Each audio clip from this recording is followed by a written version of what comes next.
the river people. This is a land where it is believed by some that a large lizard stuffed with sawdust, its skin cured and polished, beads shoved into its eye sockets, with a still, slim, protruding plastic tongue, can, in a black night ripped by lightning, come alive and roam the earth. There are people who swear by this, illustrating the fact with detailed accounts of actual experience in connection with stuffed lizards and lightning. When mortally alive with blood in their veins and long flicking tongues, these lizards, which we call iguanas, used to roam the banks of the Bedok River on the east coast of Singapore. This river of mud and shallow water is filled with the sound of the squelchy leaps of mudhoppers and the wiggle and ripple of black catfish and the sea wind croaking among the mangrove leaves. There are crayfish, fiddler crabs with large coloured claws, and eels which do no harm apart from fouling fish hooks, coiling and uncoiling stiffly in a terrible, evil manner in the river. And just as some people believe that iguanas come alive to the crackle of lightning in the night, the folk who live on the riverbanks believe that two spirit people live in this river.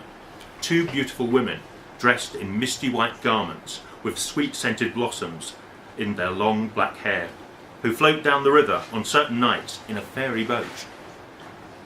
Although people know of their existence, they were slowly being shifted into the silver house of legend until last week.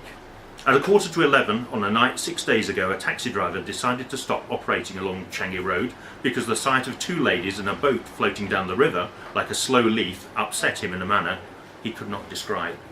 At 11:30, the driver of a near-empty bus pulled up at the bus stop on this bridge over the river to pick up two women in white.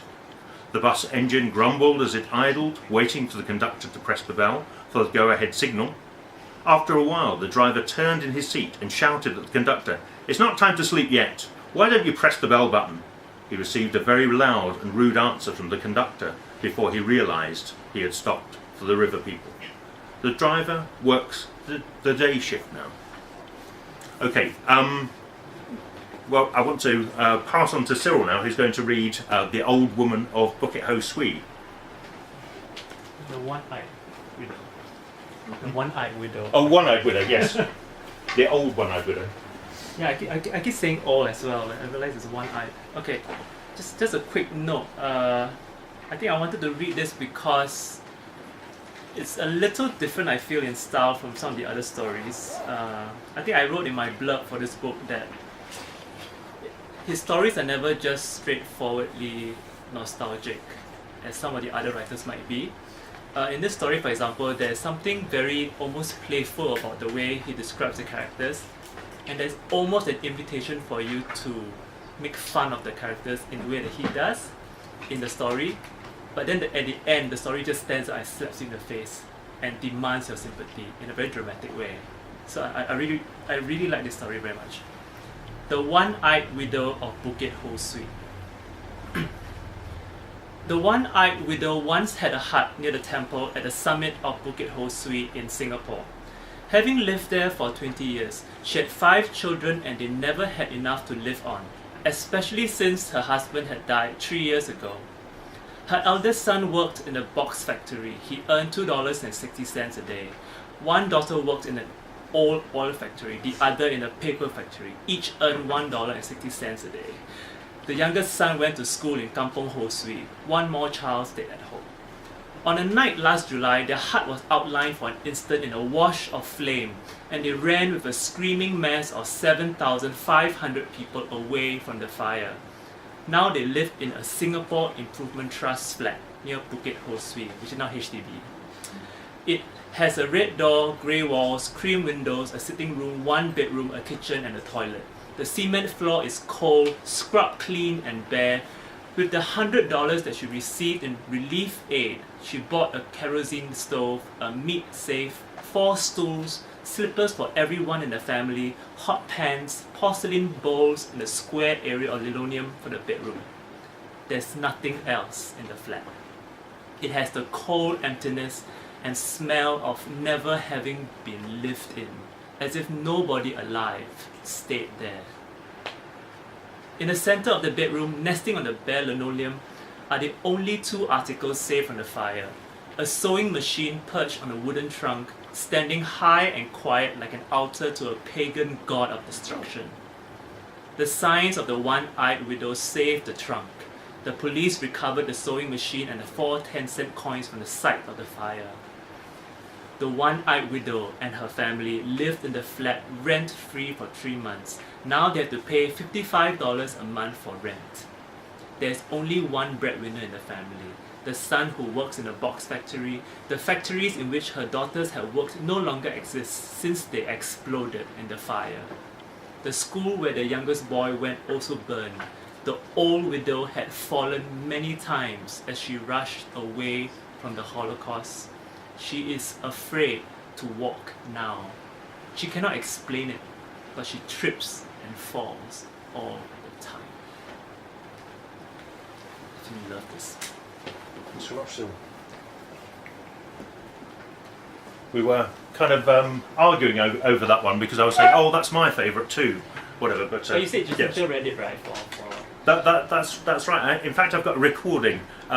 Jacinta was very kind, but I think understandably, as she gave me these manuscripts to put together, she was a little bit nervous and worried because in the past, I think the family had felt they'd been let down by people who'd come to collect stories. So in a way, she was saying, "Oh, I don't want to give you a copy, but I'll read it." And I said, "Oh, can I record it?" And I've got a recording somewhere. Perhaps it would be good. Maybe at the launch that we've got in December, I could bring that along and put it on YouTube or something. It's only an audio, but perhaps we can find some nice images for it. But I mean, for that story, it's so short. But for me, it was like a revelation. It was where were we? We were at I can't remember what cafe it is at Brassbusser Road. Opposite the Cathedral of the Good Shepherd. That's where SJI originally was.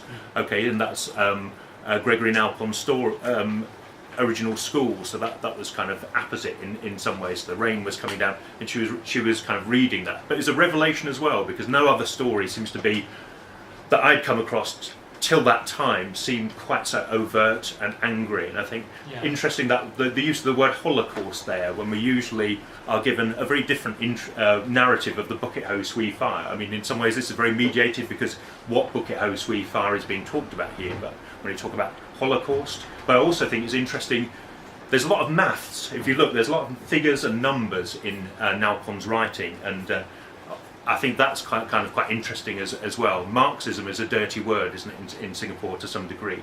But I remember my theology teacher once saying, anybody who is interested in the way that a country works, how a government works, the legal structures and so forth, anyone who wants to understand those kind of things is, in a way, a Marxist, okay? And in a way, there is perhaps something quite interesting about how Nalpon's, in a way, making literature, perhaps out of that kind of analysis of, what should we say, the Singaporean situation. There's a story that I won't read at the moment, perhaps it's not appropriate, but if you have a chance when you look at the book to read, have I got it written down here, the name of it, perhaps I got rid of it. What story is it? I've got the name of it now. Yes, A Man Without Song. If you get a chance to read that, to me that kind of reads like almost like a alternative national narrative through a domestic family story. So I think something quite interesting is happening there. Sorry to bore you with my old man anecdotes, but I've just come back from the UK where I actually met up with Jacinta for a wonderful day, and a few days in fact, where she very kindly showed me the material, and it made me realise that this is like the tip of the iceberg. There is an awful lot of stuff out there. And some of the things that she was showing me in some ways quite upset me in some ways, because there's another story that I won't read now, but many of you will probably know it, The Rose and the Silver Key. And that story seems so beautiful and nice, and I think, oh, it's such a wonderful Singaporean fairy tale and so forth. But to see the original manuscript of that and so forth is kind of quite interesting. We think that the character Fatima is foul-mouthed in the story here, or at least the suggestion is given. But in the original, you have her talking to 15 sailors who are trying to make a deal with her for the evening, and she says, it's $15 or you can fuck off. Okay, so I thought it was quite interesting, the earthy kind of language that's being used in those kind of stories, that, there's quite, what should we say, if you think there's kind of grit here, I think that there's far more to be kind of discovered. And talking to Kenny a while ago, I think he reminded me of something that I've often wondered whether it would be a kind of good idea is the idea of perhaps a short biography of Gregory Nalpon. We don't know very much about him, or he's been undiscovered for so long, but there are people still around who have memories of Gregory Nalpon, and I think he, like William Blake, who is my specialism, the life perhaps is as interesting, if not more interesting, than the writing to some degree. So perhaps there might be space for something like that.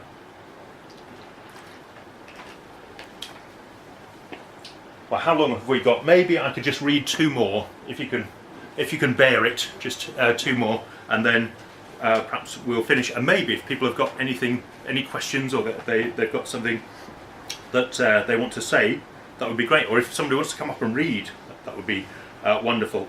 So maybe, I mean, I can't fit in everything. I had this long shopping list, and Cyril was warning me, you can't have all those, it's too long, and he's quite right. So what I'm going to do is I'm going to read an excerpt of an essay that he wrote, which is called Gentleman of Leisure. I love Gregory Nalpon's essays. In some ways, you love the short stories, but in some way that I have an affection for the essay, and it's quite. In Singapore, I don't know we have much of an essay tradition in the literature. There's not much of that, so it's interesting to read this. When I first read Gentleman of Leisure, and I think in a way you could say Gregory Nalpon himself aspired to be a gentleman of leisure, though he was a family man and he had other responsibilities as well. It's something that he kind of yearned for. When I read this, I was thinking of Charles Dickens. It almost seemed like Sketches by Boz or something, but with a very interesting twist. But I won't read it all, because obviously time is tight, and we're all modern people, aren't we, and listening, and you're standing, and we've all got kind of memories like goldfish, or attention spans like goldfish.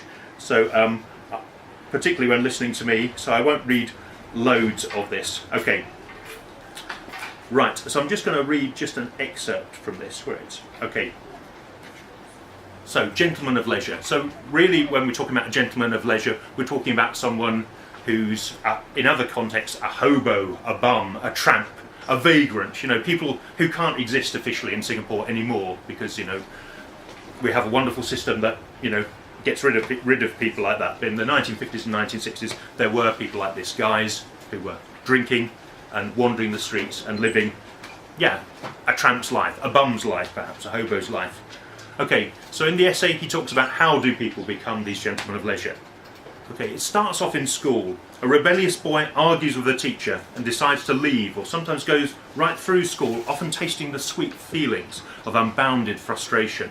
The boy, out of school, has never thought of a career, and now his parents insist that he get a job. Anyway, he looks up the situation's vacant ads in the newspapers, half-heartedly posts an application, and is surprised when he's accepted. It's not that surprising actually, because this kind of person has qualities of courage and intelligence above the average. Well, after a few months of being pushed around, he chucks the whole thing up or is dismissed, swearing that he'll never work again. He goes out into the streets, having learnt to look up to no man as a superior, or to treat anyone as a subordinate.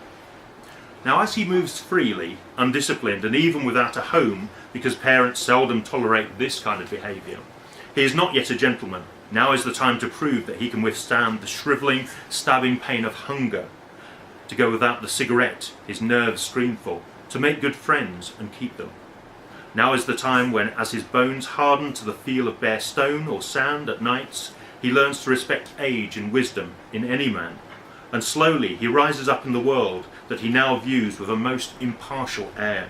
He has very good friends who need someone to help them in their little shops or fishing boats, and for a little while each day he helps them. After all, a favour done to someone cannot be considered as bribery, even if he makes a little money, or better still, cigarettes and something to eat. Maybe even a large fresh fish. After all, there's nothing tastier than a hot fried fish dripping in its own sea juices, especially as the air at night turns cold around the harbour. From this time on, there are no more problems in the life of a gentleman.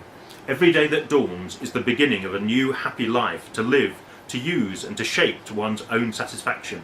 His circle of friends ranges as wide as the world.